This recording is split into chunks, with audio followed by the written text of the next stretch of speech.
से भी को दोनों से कोई वो सिलेंडर पे पीछे उन्होंने अग लग गई।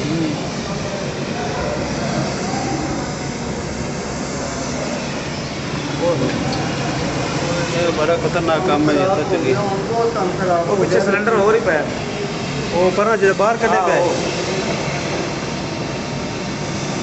नाल फैक्ट्री या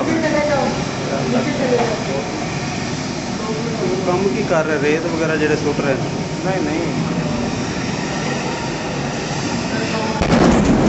ये वाला।